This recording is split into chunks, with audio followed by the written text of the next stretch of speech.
விஜயலட்சுமி அவர்களுடைய வழக்குல நாம் தமிழர் கட்சியினுடைய தலைமை ஒருங்கிணைப்பாளர் சீமான் அவர்களுக்கு எதிராக உச்சநீதிமன்றம் பரபரப்பு உத்தரவு ஒண்ண பிறப்பிச்சிருக்கு. சீமான் தரப்பு விஜயலட்சுமி கிட்ட மன்னிப்பு கேட்கணும், மன்னிப்பு கேட்கிறேன்னு உச்சநீதிமன்றத்துல மனு தாக்கல் பண்ணணும் அப்படிங்கிறதையும் சொல்லியிருக்கு. ஒருவேளை சீமான் அவர்கள் மன்னிப்பு கேட்கிறேன்னு மனு தாக்கல் பண்ணலனா, அவர கைது நடவடிக்கைக்கு கூட உட்படுத்துவோம் என்று எச்சரிக்கையும் விடுத்திருக்கு உச்சநீதிமன்றம். என்ன நடந்துச்சு? இருதரப்பு வாதங்கள்ல என்ன முடிவாச்சு? சீமான் அவர்கள் வந்து விஜயலட்சுமி அவர்கள்ட்ட மன்னிப்பு கேட்கணும் அப்படின்னு சொல்லி உச்சநீதிமன்றம் சொல்லுதுன்னா, விஜயலட்சுமி அவர்களுடைய விஷயத்துல சீமான் அவர்கள் தவறு இழைத்திருக்கிறாரா? அப்படிங்கிறத பற்றி தான் இந்த காணொளியில தெள்ள தெளிவா பார்க்க போறோம். செங்குருதி சேயோனே வங்கோடிய வேலோனே செவ்வளரி தோளோனே எங்குடிய காப்போனே. தன்னை திருமணம் செய்து கொள்வதாகச் சொல்லி நாம் தமிழர் கட்சியின் தலைமை ஒருங்கிணைப்பாளர் சீமான் அவர்கள் ஏமாற்றி விட்டார் என்று கடந்த 2010ஆம் ஆண்டு விஜயலட்சுமி அவர்கள் புகார் ஒண்ணு அளிக்கிறாங்க. அந்த புகார் மீதான விசாரணை கடந்த 15 ஆண்டு காலமாக நடந்து வந்தது. இந்த நிலையில தான் சென்னை உயர்நீதிமன்றம் தலையிட்டு இந்த புகாரினுடைய தன்மையை விசாரித்து விரைந்து 3 மாதத்தில் தீர்ப்பு அளிக்கணும் அப்படின்னு சொல்லி ஒரு உத்தரவை பிறப்பிக்கிறாங்க. இந்த உத்தரவை எதிர்த்து சீமான் தரப்பு உச்சநீதிமன்றத்த நாடுது. இந்த மாதிரி இந்த உத்தரவுக்கு எதிராக இடைக்கால தடையை விதிக்கணும்னு சொல்லி மனுவும் அளிக்குது. சீமான் அவர்களுடைய மனுவை ஏற்றுக்கொண்ட உச்சநீதிமன்றம், சீமான் அவர்களுடைய இந்த விஜயலட்சுமி வழக்கிற்கான விசாரணைய வந்து இடைக்கால தடைய விதித்து உத்தரவு பிறப்பிக்குது. அதே நேரத்தில விஜயலட்சுமி அவர்கள மனு தாக்கலும் செய்ய சொல்லுது. விஜயலட்சுமி அவர்களுடைய தரப்புல ஆஜராகி வாதாடுறதுக்கு வழக்கறிஞர்கள் இல்லாத சூழ்நிலையில, இந்த வழக்கு சுப்ரீம் கோர்ட்ல டிஸ்மிஸ் ஆயிடும் அப்படின்னு நாம் தமிழர் கட்சி நினைச்சிட்டு இருக்கக்கூடிய சூழல்ல, ஒரு வழக்கறிஞர் "ஏன் இல்லை, நான் இருக்கிறேனப்பா" அப்படின்னு சொல்லிட்டு ஆஜராகுறாரு. ஆஜராகி, யுவர் ஆனர் விஜயலட்சுமி அவர்கள் வந்து கடந்த 15 ஆண்டு காலமாக சீமான் அவர்கள் மேல மட்டும் தான் புகார் அளிச்சிருக்கிறாரு.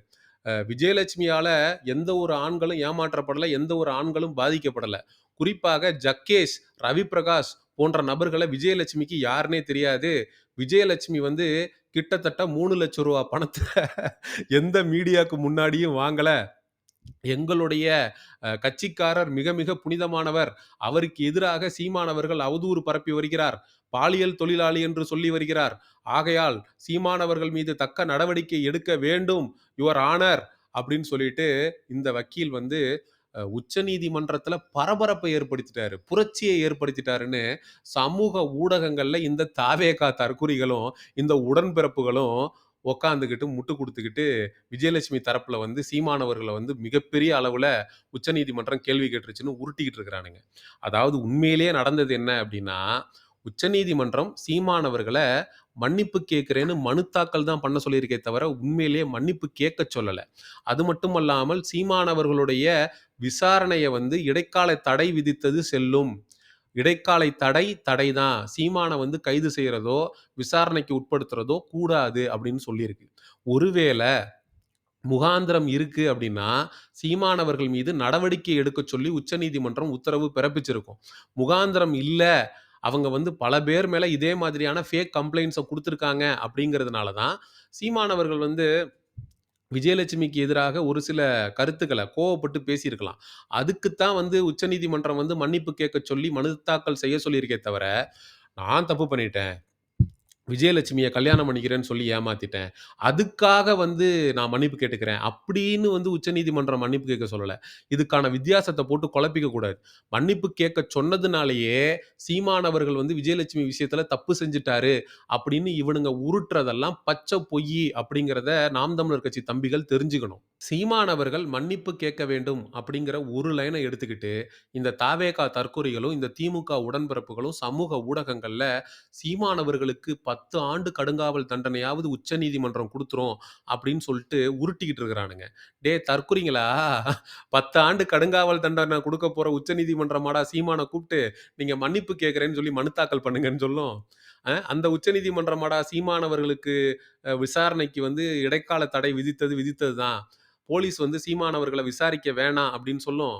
டேய் சீமான் அவர்கள் கிரைம் பண்ணியிருந்தார்னா, அந்த தடைய நீக்கி காவல்துறை சீமான கைது செஞ்சு விசாரணைக்கு உட்படுத்துங்கன்னு உத்தரவு பிறப்பிச்சிருக்கும்டா முட்டா பசங்களா.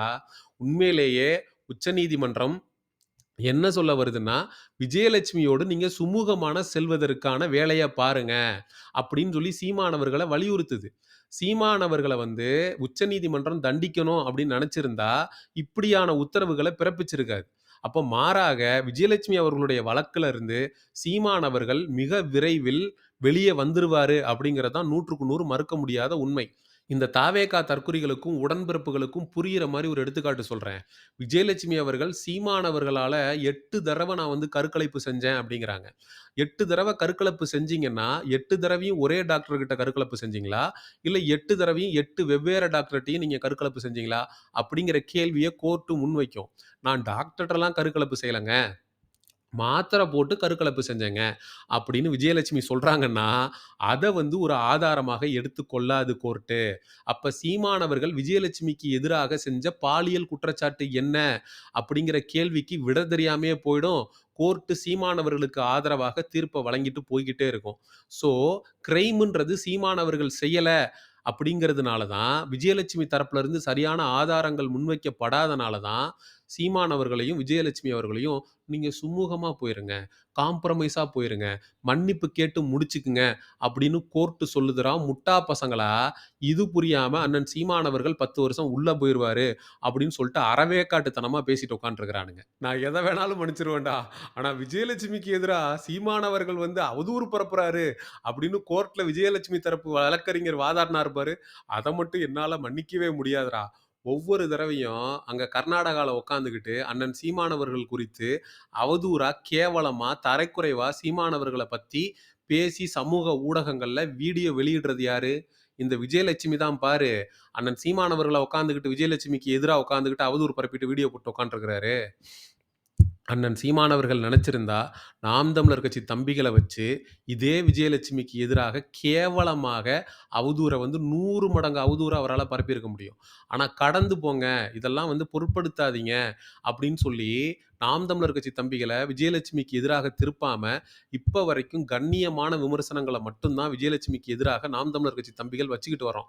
இதே திமுகல ஒருவேளை யாராவது ஒருத்தர் விஜயலட்சுமியோட பழகி இந்த மாரி ஒரு பிரச்சனை போயிட்டு இருந்துருந்துச்சுன்னா, விஜயலட்சுமி அவர்களுக்கு என்ன நடந்திருக்கும்னு நான் சொல்லி தெரியணுங்கிற அவசியம் இல்ல.